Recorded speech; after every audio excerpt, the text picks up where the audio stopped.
Hello बच्चों। हमने अपने लास्ट वीडियो में ये देखा कि कैसे फ्रांस शुरुआत में एक मोनार्की था जिस पर लुईस 16 रूल करते थे। फिर वो एक कॉन्स्टिट्यूशनल मोनार्की बना 1791 में, लेकिन उसके बाद भी कई इवेंट्स हुए और उसके कारण फ्रांस 23 सितंबर 1792 को क्या बन गया, एक रिपब्लिक। ठीक है, लेकिन 1804 में फिर से नेपोलियनिक रूल स्टार्ट हुआ और 1815 तक ये नेपोलियनिक रूल चला। 1815 में हम देखेंगे फिर से फ्रांस में कुछ चेंजेस आएंगे जिनके बारे में हम 10th क्लास में पढ़ेंगे। अब रेवोल्यूशन के बहुत सारे इवेंट्स हमने पढ़ लिए। अब हमें इवेंट्स के बारे में नहीं पढ़ना, अब हमें इफेक्ट्स के बारे में पढ़ना है कि इस रेवोल्यूशन का फ्रेंच सोसाइटी पर क्या इफेक्ट हुआ, फ्रेंच सोसाइटी में जो डिफरेंट ग्रुप्स हैं उनके ऊपर क्या इफेक्ट हुआ। इसमें हमें मेनली दो ग्रुप्स के बारे में पढ़ना है, एक विमेन और दूसरा स्लेव्स। ठीक है, लेकिन साथ ही साथ लास्ट में इस चैप्टर के एंड में हम ये भी देखेंगे कि फ्रेंच रेवोल्यूशन के कारण फ्रांस में एवरीडे लाइफ में क्या चेंजेस आए। ये सारी चीजें अब अपन को डिस्कस करना है। ये हमारे इस चैप्टर का लास्ट पोर्शन जो बचा हुआ है। ठीक है, सबसे पहले हम ये देखते हैं कि विमेन की लाइफ में क्या चेंजेस आए। ठीक है, क्या विमेन ने रेवोल्यूशन में पार्टिसिपेट किया, और यदि पार्टिसिपेट किया तो क्यों पार्टिसिपेट किया, रेवोल्यूशन के पहले विमेन की लाइफ कैसी थी, रेवोल्यूशन के बाद विमेन की लाइफ में क्या क्या चेंजेस आए, ये सारी चीजें हमें यहां पर देखनी। ठीक, तो शुरुआत करते हैं इसी क्वेश्चन के साथ, क्या विमेन ने रेवोल्यूशन में पार्टिसिपेट किया? Did women had a revolution? Definitely yes, women participated in revolution. Women ने रेवोल्यूशन में पार्टिसिपेट किया। Even they were active member of this revolution. Through out the revolution काफी सारे जगहों पर हम देखते हैं, शुरुआत में देखा था 7000 men and women gathered in front of town hall and they formed a militia, उसमें भी हमने विमेन का जिक्र किया। और यदि हम रेवोल्यूशन के शुरुआत देखें तो हमने देखा था कि विमेन जो ब्रेड खरीदने के लिए लाइन में लगी हैं और उनको जब ब्रेड नहीं मिल रहा है तो उन्होंने ब्रेड शॉप्स पर अटैक करना स्टार्ट कर दिया था, बेकरी शॉप्स जो है उन पर अटैक करना स्टार्ट कर दिया था, जिसके कारण किंग ने ट्रुप्स बुलाए थे। तो एक तरीके से देखा जाए तो फ्रेंच रेवोल्यूशन की शुरुआत जो हुई वो विमेन ने करी। लेकिन विमेन ने पार्टिसिपेट क्यों किया? डेफिनेटली अपनी लाइफ चेंज करने के लिए, है ना। Women participated in revolution to improve their lives, अपनी लाइफ सिचुएशन को इंप्रूव करने के लिए इन्होंने पार्टिसिपेट किया। तो क्वेश्चन ये आता है कि रेवोल्यूशन के पहले उनकी लाइफ कैसी थी, क्योंकि हमें पता होना चाहिए भाई लाइफ कैसी है, तब तो हम बात करेंगे खराब है कि अच्छी है, चेंज होना चाहिए कि नहीं होना चाहिए। तो डेफिनेटली विमेन की लाइफ बहुत अच्छी नहीं थी रेवोल्यूशन से पहले, है ना। तो रेवोल्यूशन से पहले जब लाइफ अच्छी नहीं है तभी हम उसमें चेंज की बात कर रहे हैं। तो रेवोल्यूशन के पहले विमेन की लाइफ कैसी थी, हम जरा इसके बारे में डिस्कस करते हैं। तो यहां कुछ पॉइंट्स अपन डिस्कस कर रहे हैं। What was the life of women before French revolution. ठीक, तो हम देखते हैं कि थर्ड एस्टेट में ज्यादातर विमेन जो होती थी वो वर्किंग विमेन होती थी, क्योंकि लेस प्रॉस्परस सेक्शन को बिलोंग करती हैं। ठीक है, so they work as seamstress, seamstress मतलब टेलर्स, एंड लॉन्ड्रेसेस मतलब कपड़े धोने का काम कर रही हैं, प्रेस करने का काम कर रही हैं। They so the women work as seamstress and laundresses. They sold flowers, fruits and vegetables in the market. They were employed as domestic servants in the houses of prosperous people of society. मतलब कि first estate, second estate and prosperous section of third estate. They did not have access to education. Only daughters of nobles and rich members of third estate had access to education.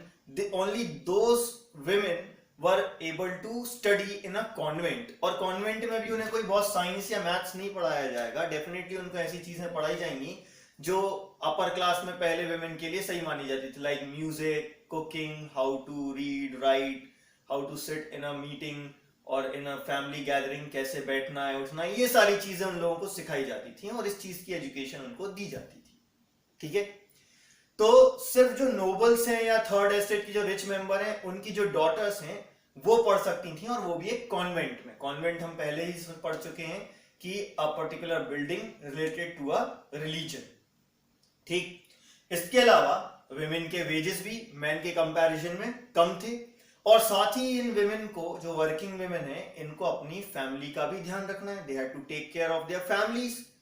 क्या मतलब इसका? They have to cook food, they have to fetch water, they have to queue up in the lines to buy bread, they have to take care of their children. ये सारे काम भी in working women को करने हैं। तो इन सब चीजों को देखकर हम ये कह सकते हैं कि विमेन की लाइफ बहुत अच्छी नहीं थी, ठीक है। और इन्हीं चीजों को सुधारने के लिए, इन सब चीजों को डिस्कस करने के लिए और अपने इंटरेस्ट को गवर्नमेंट के सामने रखने के लिए विमेन ने पॉलिटिकल क्लब्स बनाना स्टार्ट कर दिया और न्यूज़पेपर्स प्रिंट करना स्टार्ट किए। ये हमने जब जैकोबिन क्लब के बारे में पढ़ रहे थे तब पढ़ा था कि women also had there political clubs, क्योंकि जैकोबिन क्लब में या उनके जैसे अदर जो क्लब्स हैं उसमें विमेन अलाउड नहीं थी, ठीक।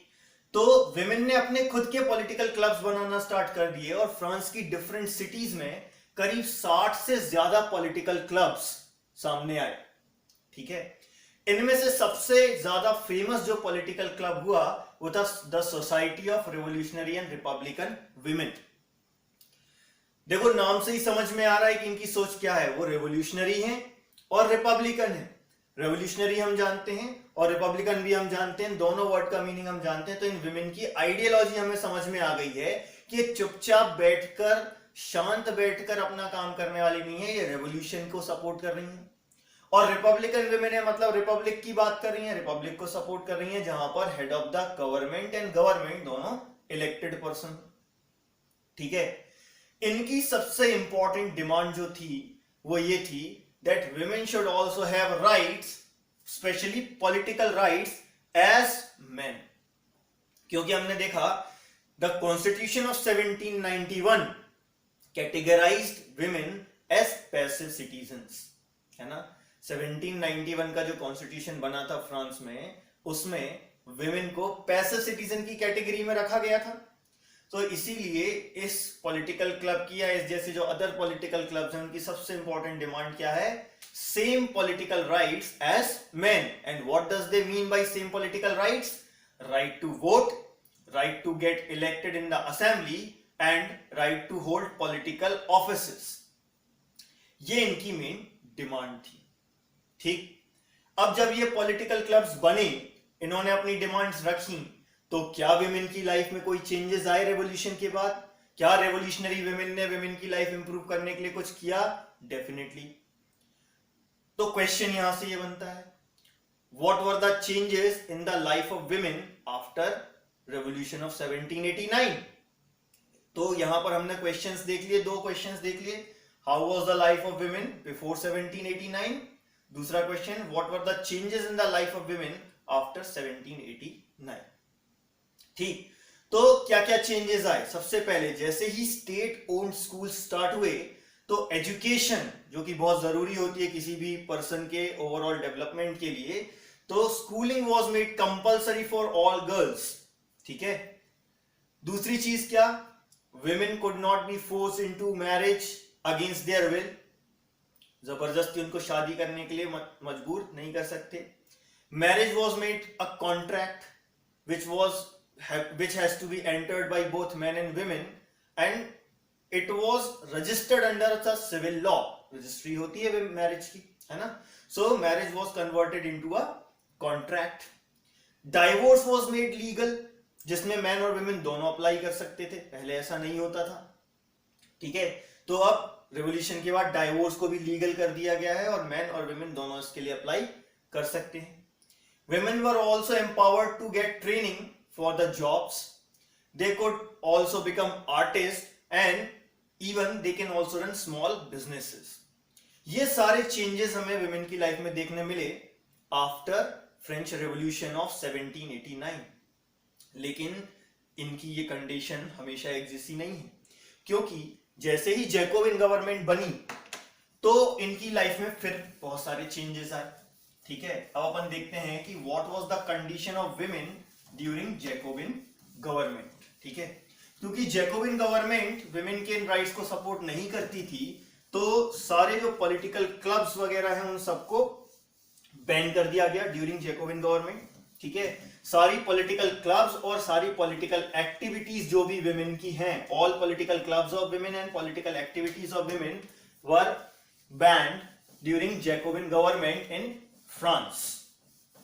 ठीक है, तो फिर इनकी कंडीशन में इंप्रूवमेंट कब स्टार्ट हुआ फिर से?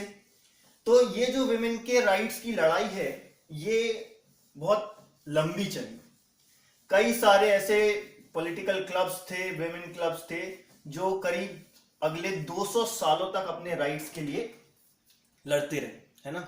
तो जैकोबिन गवर्नमेंट के टाइम पर पॉलिटिकल क्लब्स, विमेन के पॉलिटिकल क्लब्स बैन कर दिए गए, विमेन की पॉलिटिकल एक्टिविटीज बैन कर दी गई। ठीक है, ये जो विमेन के वोटिंग राइट का जो लड़ाई है, जिसे हम सफरेज मूवमेंट कहते हैं, एक इंटरनेशनल सफरेज मूवमेंट स्टार्ट हुआ और उसके थ्रू विमेन ने अपने वोटिंग राइट के लिए लड़ाई करना स्टार्ट किया। करीब 200 सालों तक लड़ाई के बाद फाइनली दुनिया भर में विमेन को वोटिंग राइट्स मिले। ऐसा नहीं है कि सभी को 200 साल बाद मिले, बट डिफरेंट डिफरेंट पार्ट्स में विमेन के वोटिंग राइट के लिए लड़ाई चल रही है। यदि हम फ्रांस की बात करें तो फ्रांस में जो विमेन है, French women got the right to vote in 1946। हमने देखा कॉन्स्टिट्यूशन बन गया था 1791 में, पहला कॉन्स्टिट्यूशन, और उसके बाद वोटिंग राइट फाइनली विमेन को मिले 1946 में, इंडिया की आजादी के सिर्फ एक साल पहले। और इसके कुछ सालों बाद जब इंडिया का कॉन्स्टिट्यूशन बना तो इंडिया में तो विमेन हो या मैन हो सभी को वोटिंग राइट मिला, क्योंकि यूनिवर्सल अडल्ट फ्रेंचाइज था। ठीक है, तो काफी लेट विमेन को वोटिंग राइट्स मिले। ठीक है, इस पोर्शन से एक क्वेश्चन और आता है एक पर्टिकुलर विमेन के बारे में, ओलंपे दे गॉजेस। ठीक है,